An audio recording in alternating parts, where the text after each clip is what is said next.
Karma here with your Mars in Virgo cheat codes. If you are here, you understand that we are astrologically influenced by the tug and push of the planets and stars.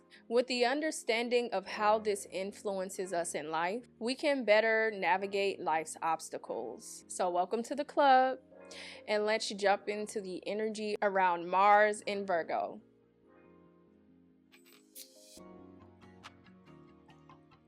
So on June 17th, Mars will enter Virgo and it will exit Virgo on August 8th. The signs that are most impacted are Virgo, Cancer, and Gemini. So the Virgo energy and the Mars energy are kind of different, right? Mars is really around your actions, the desire you have, your passion, the things you move forward in and initiate, right? It's also captive of your aggression, your courage, your confidence, the strength that you have. Whereas Virgo energy is more of like a systematic, analytical energy. It's really about the mentality you have around the systems you put in place in like your everyday routines, right? This is kind of like your routine nature. Also, this Virgo energy goes into the realm of like pessimism and perfectionism. So Mars, the actions that you take in this moment for everyone, right, with Mars and Virgo, there's an emphasis here on your actions being in the realm of analysis, right? Now, this energy also is kind of like opposing. Mars is kind of impulsive. Okay, it rules over Aries. It has an impulsive nature about it and maybe like a short stay type of nature, like quick to action type of nature, whereas Virgo is very like diligent. There's an emphasis here on like your actions and almost like a tug of war around you sticking to something and creating a system around it. Or if it's not perfect, the war between like you moving on or you working, pushing forward and continuing to find ways that will improve the systems that you are putting or have in place. Mars really gives you the push and motivation to kind of move forward towards efficiency. So that's what Mars is working on in Virgo in this particular moment. So on the higher vibe of this energy, you can find systematicness, like efficiency, very goal oriented.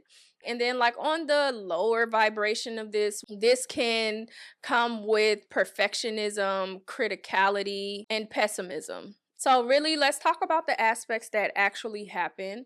All right, Mars is sextile to Jupiter. Jupiter will be in Cancer. So that is going to be related to opportunities, discoveries, your habits, your methods, and your systems.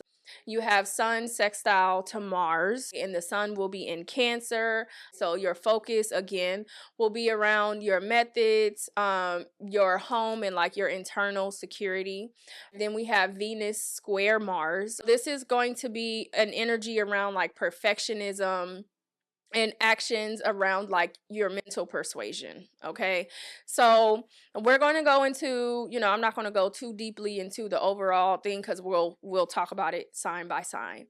However, let's talk about how to look at this. This will be for the rising signs. This will be most accurate for rising signs. Okay, if you want to look at this from your sun sign or your moon sign, you can, right? For your sun sign, you will need to look at this from the perspective of your focus, the perspective of your ego and pride, the perspective of your attitude. If you're looking at this from the perspective of your moon, this is going to be related to your emotions, your instincts, your intuition, and your habits. Okay, so if you want to look at it from a different point of view, just make sure that you understand the difference in the lens that you're looking at it in, okay? But again, with the signs, it is going to be most accurate for the rising sign. All right, now let's jump right into it. All right, Gemini, Mars will enter Virgo in your 4th house. All right, so this is your house of home. This is your internal security. This is your roots, your upbringing, your generational gifts. This is where your nurturing parent reside. So really what we're talking about is your actions within your home and your diligence within that. As Mars enters Virgo on the 17th, right? Mars is creating or has created a square to Uranus in your 12th house, okay? So the square has already happened, okay? So this means that there's some sort of trigger that kind of trigger you deep within the depths of yourself, right? Because that's the 12th house. That's the house of hidden, is what I like to call it. That is where your subconscious resides. That's where your fears, your fantasies, your illusions, your delusions, your self-sabotage, self-destruction, right? This is where your past also reside as well. This is secrets. This is the hidden, right? And that is your house of Taurus. This is like your resourceful nature, your patience with your very internal self. Okay, so there is going to be a square between the actions that you are taking at home and your diligence around that, the actions that you are taking within your internal security, and the results that kind of bubble up in your subconscious. Okay, again, this has already happened at this point. Once Mars enters into Virgo, this trigger has already happened. So now, as Mars enters Virgo, right, this is, two earth signs together. The square is separating, and now both Uranus and Mars are in earth. So this is the time where you kind of you lean on the side of your systematic behavior, your practicality, and your resourcefulness, okay? Because at this moment, with this separating square, this Virgo energy helps you to move on from that trigger in your 12th house, okay?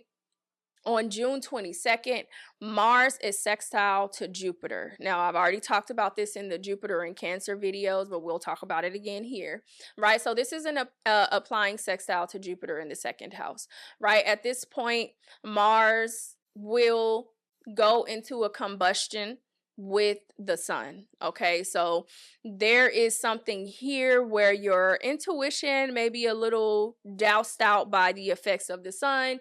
You may be feeling a little more emotionally triggered in this moment. However, there are some opportunities that are going to pop between your fourth and your second house, because this is a sextile.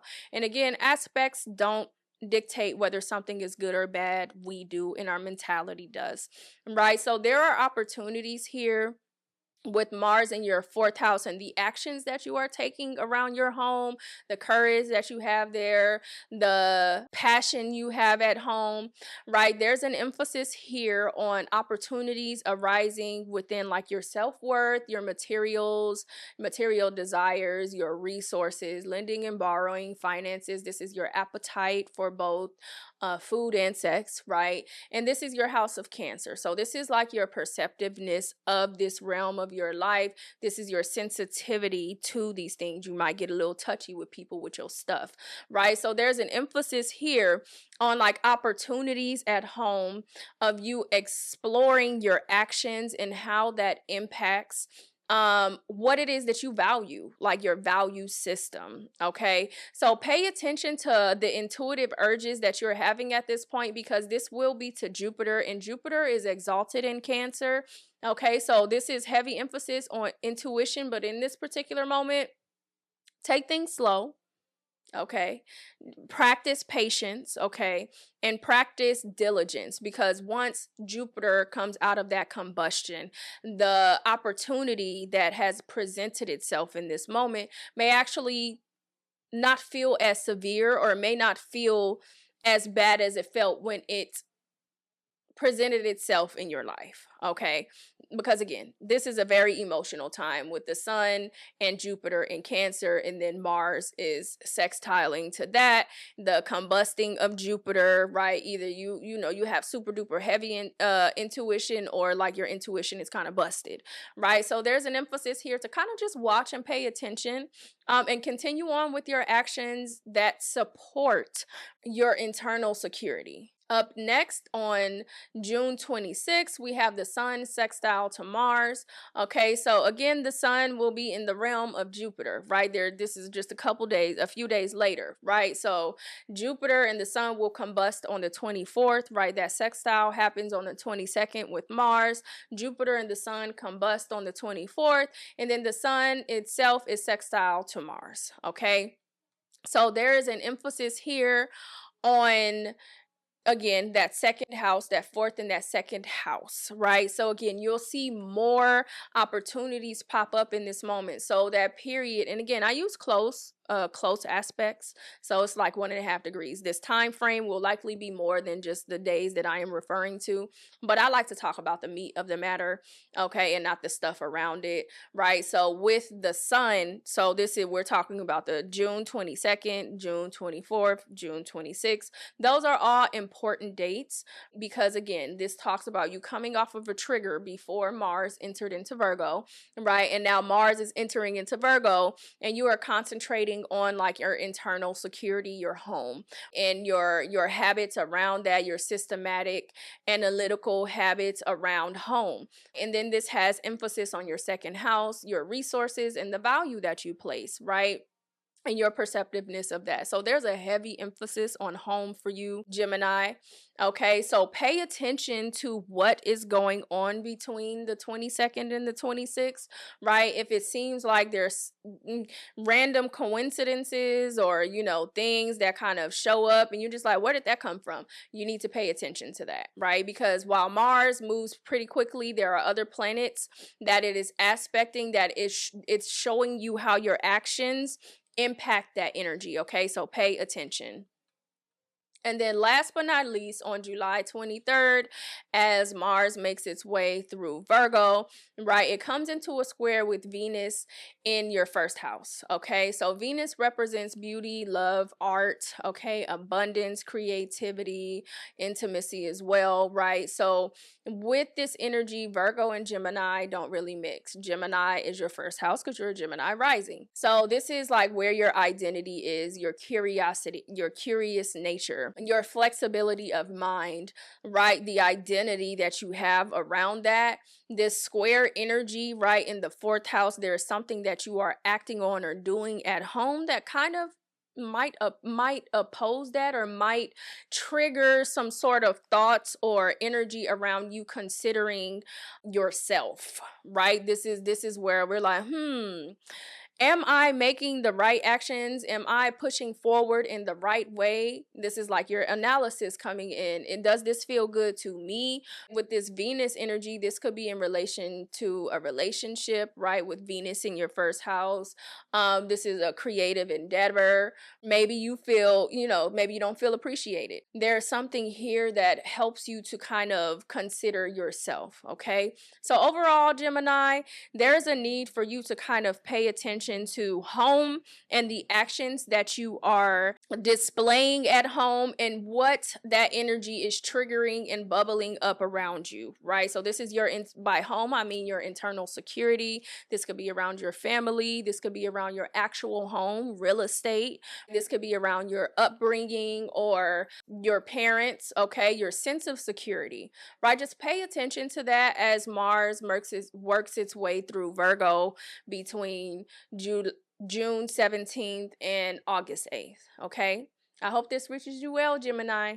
Libra, Mars will be entering your 12th house of Virgo. All right. So this is your subconscious house. This is the house of your hidden. This is your fantasies, desires, your past, your pain, your self destruction house.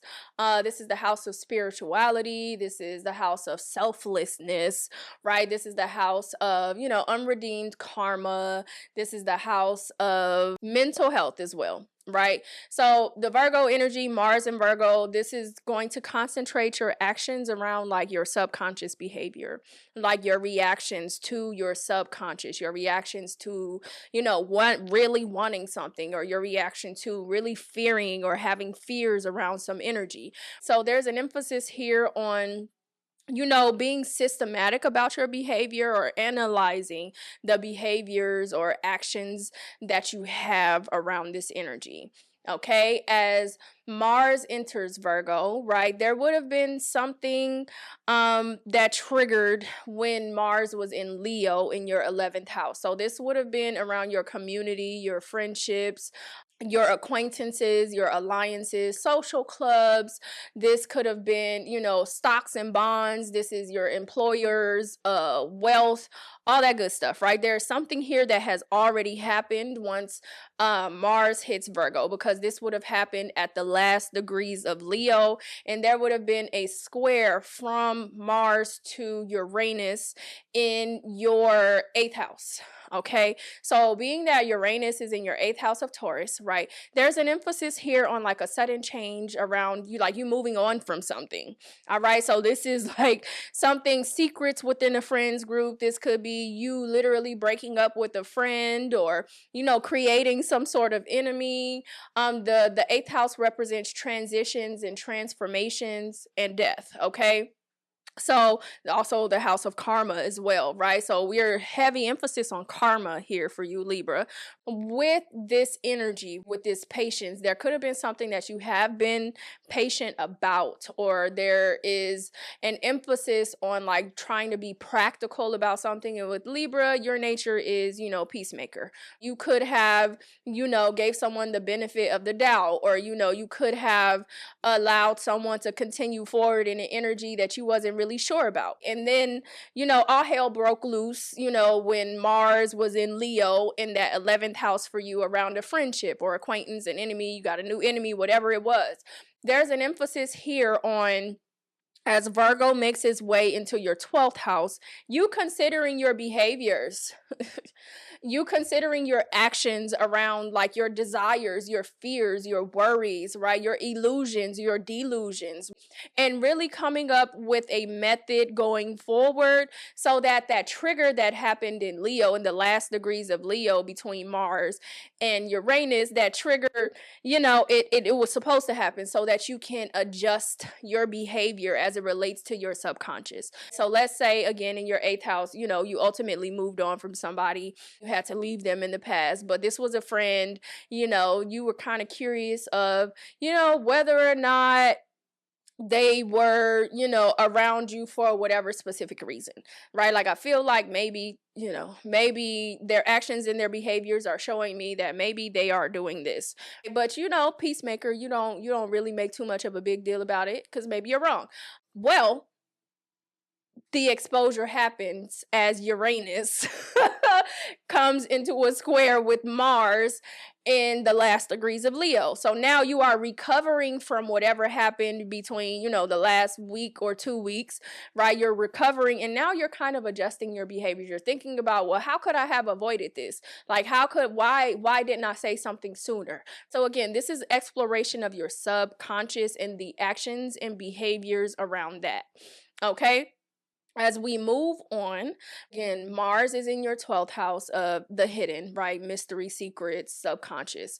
And now there is sextile energy to your 10th house. So this is where you want to go. This is your goals. This is your ambitions. This is the influence and power you have. This is your career. This is your contribution to society. And it is in the realm of Cancer, okay? So this is your perceptiveness to that energy within your life. Now, the sextile is happening between the 12th house, again, where Mars is, and that 10th house. So now, as we are making our way through the 22nd, the 24th, and the 26th, these sextiles that are happening are between the Sun and Jupiter. And the Sun and Jupiter are both in the first degrees of Cancer. All right. And what's happening is the Sun is passing by Jupiter. And I explained this in the Jupiter and Cancer video. So go navigate to that one because I explain it in detail. The Sun is passing by Jupiter and it's causing a combustion, which is, going to decrease the positive effects that Jupiter in Cancer has because it's exalted in Cancer. Okay, so in this moment, you can be highly emotionally reactive, right? So that happens on the 24th. Okay, I use a Thai aspect system. These dates are like when the meat of the matter happens, but you'll feel energy around these dates as well. So on the 22nd, there's a sextile between Mars and Jupiter. So development and expansion in something that you want, right? And again, this is actions within your 12th house, your behaviors around your subconscious and your analysis of your behaviors and your actions, okay? So there is an emphasis here of opportunities that arise within your ambitions and goals that in this moment, especially on the 22nd, as the sun is approaching Jupiter, right? There is an emphasis here on like something popping up, but maybe you don't quite recognize it as an opportunity. Because again, the sun approaching Jupiter kind of dampens your intuitive abilities in that moment. And you might even feel like still emotionally triggered from what has already happened. So as we make our way to the 24th, where the actual sun and Jupiter conjunction happens in your 10th house of Cancer, this is, the combustion. Okay. So again, you're going to feel heavily emotionally influenced. Okay. And then as the sun makes its way past Jupiter, it then creates its own sextile to Mars, exact sextile to Mars on the 26th, right? So this talks to exposure. Right, this speaks to exposure of something. So this could be exposure that something is actually in fact working out in your favor, right? And maybe on the 22nd it didn't really look like that, right? However, if you are continuing in your journey of Mars and Virgo and being diligent about your behaviors and the change that needs to be made after that trigger that happened, prior to Mars in Virgo, then in this moment, you might see a positive reinforcement that you are going in the right direction. Okay. And that happens on the 26th. This is exposure. The sextile energy between Mars and the sun, exposure of your actions and how that could possibly be working out in your favor. So then Mars begins to make its way through Virgo, right? So there are no other aspects for almost a month, okay? Then we get to July 23rd, where Venus is square Mars. Okay, Venus is square Mars.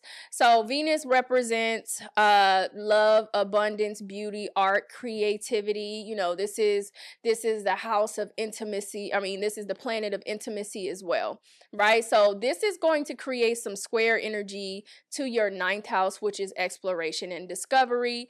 And that is in the realm of Gemini. So Earth and air don't really mix. This is Virgo and Gemini, right? So as Mars made its way through Virgo and you are practicing, analyzing your behaviors and, being systematic about what it is that you actually do and how it is you push forward in your actions.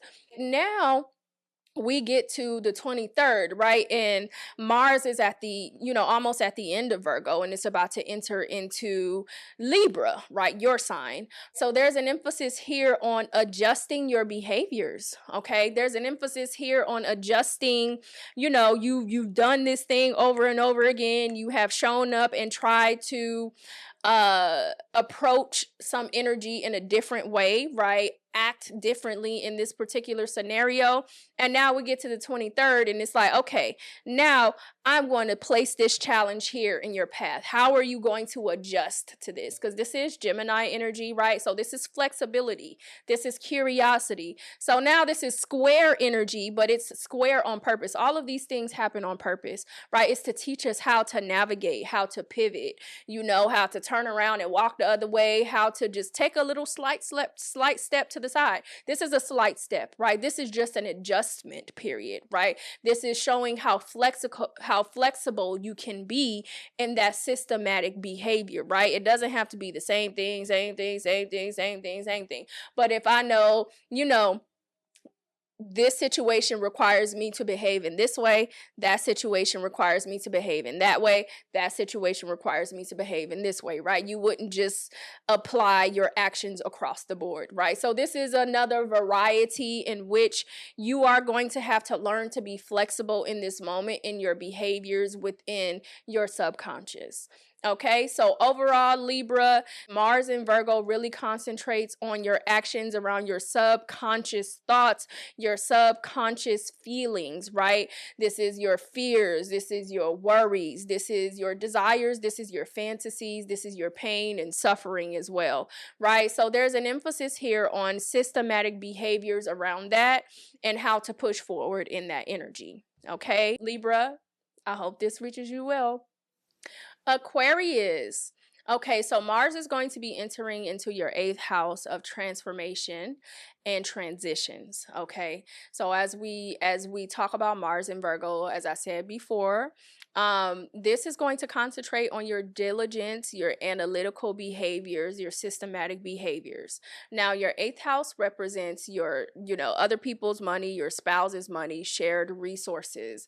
This is mystery. The eighth house incorporates a whole lot of stuff. Transformation, which is a lot of stuff, right? The legacy you leave, the past, you have karma, things we must leave behind, all that good stuff. Okay, so there's an emphasis here on you practicing consistent behavior, on either moving on or shared resources. There's consistent behavior here. And now this is going to be different for everybody, because for some this could be your shared resources, for others this could just be you leaving people in the past or leaving behaviors in the past. This is a trick bag. The eighth house is, right? So I'm not going to speak to anything specific.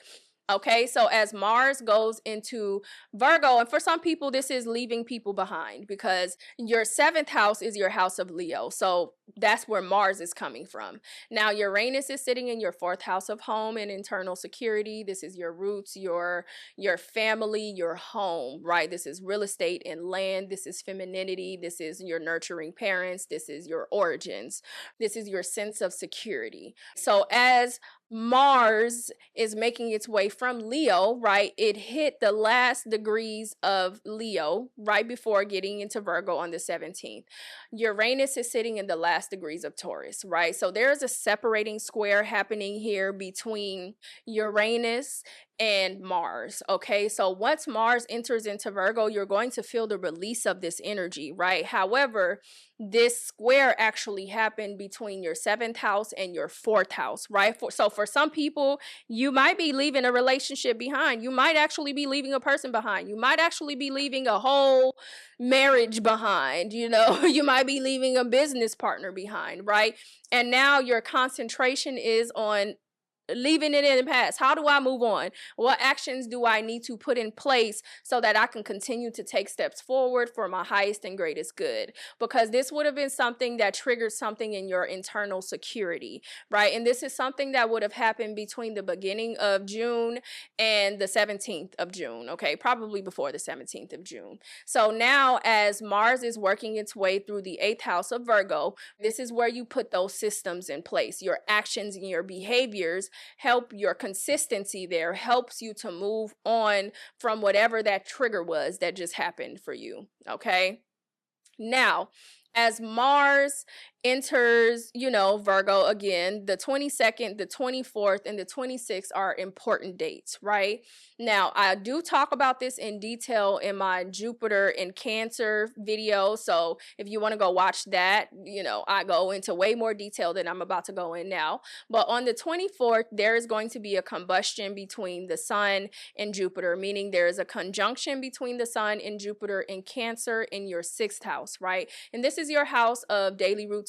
So this is your perceptiveness to your routines, your sensitivity around your routines. So there's sextile energy that is happening on the 22nd between Mars and Jupiter in Cancer. Now, Jupiter is exalted in Cancer, so as the Sun is making its way towards Cancer, it has some dampening effects because it overshines, it overpowers Jupiter's positive energy. So in this moment, you may feel emotional or moody on the 22nd.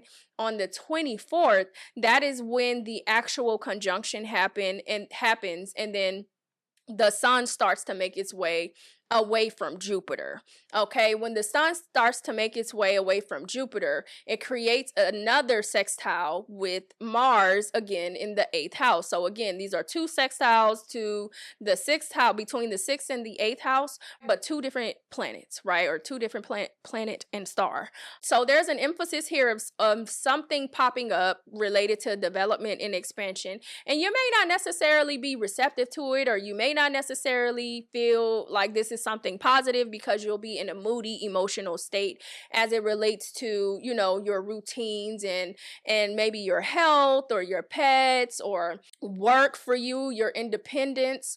However, after the sun combusts Jupiter and it creates a sextile to Mars on the 26th, this speaks to more exposure of information there. So then now you get to see, okay, wait a minute, hold on. This might actually be an opportunity for me to kind of grab hold of something here, right? So that is kind of what you want to concentrate on the later part of June, is just to kind of slowly analyze before acting, right? Just kind of watch how the energy unfolds for you, Aquarius, okay? Then after that, Mars continues to make its way through Virgo. There are no aspects, no close aspects to Mars as it makes its way through Virgo until we get to July 23rd.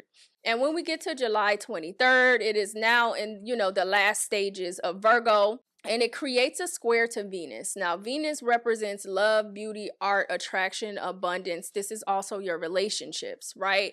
So this is your fifth house. This is square energy to your fifth house and your eighth house, right? So let's go with the same thing. You know, you end up leaving, you know, a relationship collapses, and now you are concentrating on moving on. Now, Venus is sitting in your fifth house, which is, you know, the house of creativity and self-expression. This is also where, you know, casual dating sits. This is casual sex. This is, you know, children. This is entrepreneurship. This is drama, right? So let's say, you know, you end up moving on, you know, from someone. You ultimately end up transitioning from a relationship. And now we get to, you know, the later part of July, and you've been concentrating on moving on, pouring into yourself, diligent about your behaviors around transformation and transition, right? And now we get to the, you know, later part of July, and you're like, you know what, I think I want to start dating again, which is your fifth house. However, you know, you've been in a long-term relationship for a very long time. So the dating world looks very different. How do you adjust? Right? How do you still keep moving on from the person, right? And forward steps, but also step into this new realm of dating, right? And understanding, you know, the new way of life as, you know, you are a new single person. You know, that might for you feel discouraging. You might start thinking about transitioning back to your relationship, but really, is that the smartest solution here? Or can you, right, go on and adjust your perspective or your mentality or your focus around dating? And, you know, this requires flexibility. That's what this energy requires, you to be flexible. Okay, for some people, you might have erroneously left a relationship and now you're trying to go back out and date. And, you know, this rightfully so is something that makes you and triggers you to reconsider the good relationship that you had before and you self-destructed in. Like it could be, you know, either side of the road for you, right? But there's an emphasis here on you to be limber in your thought, right? You've practiced over the last month this repetitive behavior over and over again, and now it's time for you to kind of be flexible and adjust to this new environment. Okay, so overall, Aquarius, again, there's an emphasis here on transformation and transition within your eighth house, and you being diligent about, you know, karma. This could be debt. This could be your spouse's finances and resources. This is shared resources. This is mystery. This is secrets. It could be anything, y'all. For real, we ain't even playing, right? But the transformation, okay, this is transformation. All right. So again, the underlying energy of all of this, of Mars and Virgo, is your actions need to be consistent. Your behavior needs to be consistent, and you need to analyze what's going on and have a systematic way of how you maneuver and act and react, okay, and behave in this aspect and area of your life. Okay, I hope this reaches you well, Aquarius.